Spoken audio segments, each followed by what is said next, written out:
Hi guys, આજે આપણે ગુંદાનો સંભારો બનાવીશું. ગુંદાનો સંભારો તો આમ તો અનેક રીતે અને દરેક ઘરની અંદર અલગ અલગ રીતથી બનતો હોય છે. તો હું આજે મારી ઘરે જે બને છે એકદમ સિમ્પલ રીતથી પણ બિલકુલ ચટાકેદાર, અને આપણે નાની નાની બાબતો જ આમાં ધ્યાનમાં રાખવાની છે જેથી કરી અને આપણો સંભારો ક્યારેય ચીકણો ન થાય. તો સૌથી પહેલાં 250 ગ્રામ જેટલા મેં ગુંદા લીધા છે, અને ગુંદામાં આપણે એના બીજ છે દૂર કરવા છે. એમાં રહેલી જે ચિકાસ છે એમને કાઢવા માટે થઈ અને ખાસ આપણે આ રીતનું જે પ્લાસ્ટિકનું જબલું હોય ને એ જબલાનો ઉપયોગ કરીશું કે એમની અંદર એમના જે ઠળિયા છે, અને ઠળિયા કાઢવા માટે પણ જો ચમચીનો જે પાછળનો ભાગ છે એમની મદદથી કરશો એટલે હાથ પણ આપણા છે એ બિલકુલ ઓછા ચિકાસવાળા થશે અને એકદમ આસાનીથી આપણું કામ છે એ થઈ જશે. તો સૌથી પહેલાં આપણે બધા જ ગુંદાના આ રીતે ઠળિયા છે એ કાઢી લેશું, અને એમની અંદર આપણે નિમક નાખી અને 10થી 15 મિનિટ માટે રાખવાના છે. જો 10થી 15 મિનિટ માટે રાખીશું જેથી કરી એમની ચિકાસ છે એકદમ દૂર થઈ જશે. અને આ રીતે પ્લાસ્ટિકનો ઉપયોગ કર્યો છે તો તમે જોઈ શકો છો કે આપણું પ્લેટફોર્મ છે એ પણ બિલકુલ ખરાબ નહીં થાય. કાગળમાં આપણે કરતા હોય તો ઘણી વખત શું થાય કે એમની ચિકાસ છે ઘણી વખત નીચે કાગળ પલળીને થતી હોય છે, નીચે ગંદુ થતું હોય છે. તો એ પણ પ્લાસ્ટિક રાખશો તો બિલકુલ નહીં થાય. અને નિમક આપણે એમાં સારી રીતે સ્પ્રેડ કરવું છે તો આ રીતે આદુ ખમણવાની જે ખમણી હોય ને એમની અંદર આપણે 1.5 ચમચી જેટલું નિમક લઈ લેશું એટલે એકદમ આસાનીથી સારી રીતે ફેલાઈ જશે દરેક ગુંદાની અંદર, અને ઇક્વલ ક્વોન્ટિટીની અંદર એમની અંદર આવી જશે નિમક છે. તો બસ બધાની અંદર સારી રીતે નિમક છે એ આવી ગયું. 10 મિનિટ માટે એમને રેસ્ટ માટે રાખી દીધા જેથી કરી એમાંથી ચિકાસ છે દૂર થઈ જશે અને વધારાનું નિમક છે એમનું પાણી થઈ જશે.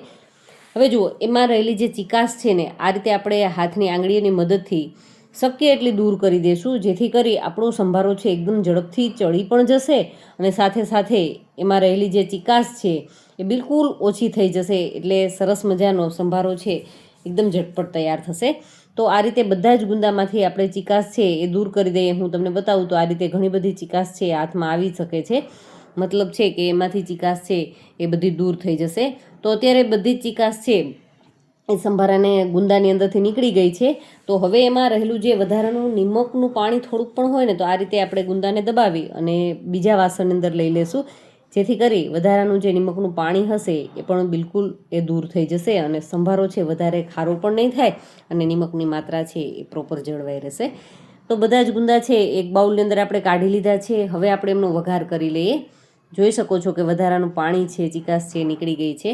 હવે કડાઈની અંદર આપણે 1 ટેબલ સ્પૂન જેટલું તેલ લેવાનું છે. જો શરૂઆતમાં આપણે બિલકુલ ઓછા તેલની સાથે કરીશું, નહીંતર ઘણી વખત ઘણા ઘરની અંદર બનતો હોય છે સંભારો તો વધારે ક્વોન્ટિટીની અંદર તેલનો ઉપયોગ થતો હોય છે. તો બસ તેલ છે સારી રીતે ગરમ થઈ જાય ત્યારબાદ આપણે અડધી ચમચી જેટલા રાઈના દાણા એડ કરી દઈશું અને સારી રીતે એમને તતડવા દેશું. એકદમ સારી રીતે ફૂટી ગયા બાદ ચપટીક હિંગ અને ચપટીક હળદર પાવડર છે એ તેલની અંદર એડ કરીશું જેથી કરી અને ગુંદાના કલર છે એકદમ સરસ એકસરખો જ આવે. જો હળદર આપણે ઉપરથી આ રીતે છાંટીશું ને તો શું થશે કે ગુંદામાં જે ખાડા હોય છે એમના લીધે એ હળદર જેમાં જે ગુંદામાં ચોટશે એમાં ચોંટી જશે અને બધાનો કલર છે એકસરખો જળવાઈ રહેશે નહીં. એટલા માટે શક્ય હોય આપણે તેલની અંદર જ એ હળદર છે એડ કરવાની છે. હવે એમની અંદર મેં સરસ મજાની લાલ ને લીલી મરચી લીધી છે. જોતાં જ ખાવાની ઈચ્છા થઈ જાય એવો સરસ મજાનો કલરફુલ પણ થશે, અને સરસ મજાની એમની તીખાશ પણ આમની અંદર ગુંદાની અંદર ભળી જશે એટલે ખાવામાં ટેસ્ટી લાગશે. મેં તમને કીધું હતું ઓછા મસાલાની સાથે પણ સંભારો તૈયાર થશે ને તો પણ એકદમ ચટાકેદાર થશે. આપણે આગળ એમનો મસાલો બનાવીશું કે જેથી કરીને આપણો સંભારો છે ખૂબ જ સરસ ચટાકેદાર તૈયાર થશે. હવે જુઓ, આપણે જ્યારે વાસણની અંદર આ રીતે એમને ખુલ્લો જ ચોળવવાનો છે પણ આ રીતે સ્પ્રેડ કરી દેશું ને જેથી કરી સંભારો છે એકદમ ઝડપથી એ ચડી જશે. તો લગભગ 5થી 7 મિનિટ જેટલો સમય થયો છે અને હળવે હળવે એ કૂક થવા લાગ્યો છે, સોફ્ટ થવા લાગ્યો છે. તો આપણે એમની અંદર બીજા મસાલા એડ કરવા છે. તો પહેલાં આપણે એક વાસણ લેશું અને એમની અંદર 1 ચમચી જેટલો ચણાનો લોટ શેકેલો મેં લીધો છે, ચણાનો લોટ 1 ચમચી. હવે એમની અંદર ચપટીક સાકરનો પાવડર લીધો છે. ત્યારબાદ એમની અંદર અડધીથી થોડીક ઓછી ચમચી ધાણા જીરોનો પાવડર છે, ચાટ મસાલો છે, લાલ મરચું પાવડર છે. બસ સિમ્પલ દરેક પાસે હોય એવા જ મસાલા છે, પણ આ રીતે આપણે ડીશની અંદર મિક્સ કરી અને ત્યારબાદ જ નાખીશું. હવે એમ કરવાનું કારણ શું છે તો શું થશે કે આ રીતે આપણે એમની અંદર નાખીશું ને. હવે જુઓ, પહેલાં એક હું તમને વાત કરી દઉં કે અત્યારે આમની અંદર આપણે 1 ચમચી જેટલું ગરમ તેલ નાખવાનું છે. અત્યારે છેલ્લે નાખવાનું કારણ શું છે કે શરૂઆતમાં નાખી દેશું તો ગુંદા છે ને એ કડક થઈ જતા હોય છે અને ઘણાને કડક ગુંદા ન ભાવતા હોય તો પાછળથી આ રીતે તેલ નાખીશું અને ત્યારબાદ જ આપણે જે મસાલો તૈયાર કર્યો હતો એ નાખીશું.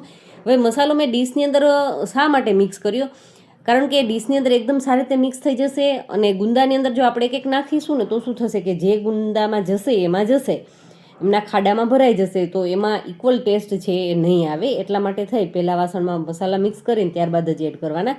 હવે એમની અંદર થોડુંક લીંબુનો રસ છે, લગભગ અડધી ચમચી જેટલો લીંબુનો રસ છે એ નાખી દીધો છે, જેથી કરી આપણો સંભારો બિલકુલ ચીકાશ વગરનો અને સાથે સાથે ટેસ્ટમાં પણ એકદમ ખાટો મીઠો તૈયાર થશે. અને ઉપરથી ગમતા હોય તો થોડાક ધાણાભાજી નાખી દઈશું, એમનાથી ગાર્નિશ કરીશું. દેખાવમાં પણ ખૂબ સરસ અને ખાવામાં પણ એટલું ટેસ્ટી તૈયાર થશે. આ રીતે આપણે ચેક કરી લઈએ તો એકદમ સરસ સોફ્ટ થઈ ગયું છે, કે મતલબ કે આપણો સંભારો એકદમ પ્રોપર કૂક થઈ ચૂક્યો છે. હવે વધારે કોઈને કડક ગમતો હોય તો વધારે કરી શકે છે, 2 થી 3 મિનિટ વધારે એમને રાખે તો વધારે કડક થઈ જશે, તો એ રીતે પણ કરી શકાય. તો ગરમા ગરમ સંભારો તમે રોટલી ભાખરી પૂરી પરાઠા કોઈ પણની સાથે સર્વ કરો. અને અત્યારે ખાસ ઉનાળાની સિઝનની અંદર ગુંદાનો સંભારો આવે, ગુંદા મળે છે તો એમનો અલગ અલગ રીતથી સંભારો કરીએ. તો મારી રીતથી એકવાર તમે ચોક્કસથી ટ્રાય કરજો, અને વિડીયો ગમ્યો હોય તો ખાસ તમારા ફ્રેન્ડ્સ જોડે શેર કરજો, જેથી કરી ને એ લોકો પણ આ ઉનાળાની અંદર ગુંદાનો સંભારો આ રીતે બિલકુલ સિમ્પલ પણ એકદમ ચટાકેદાર ટેસ્ટી બનાવી શકે. Thank you for watching this videos.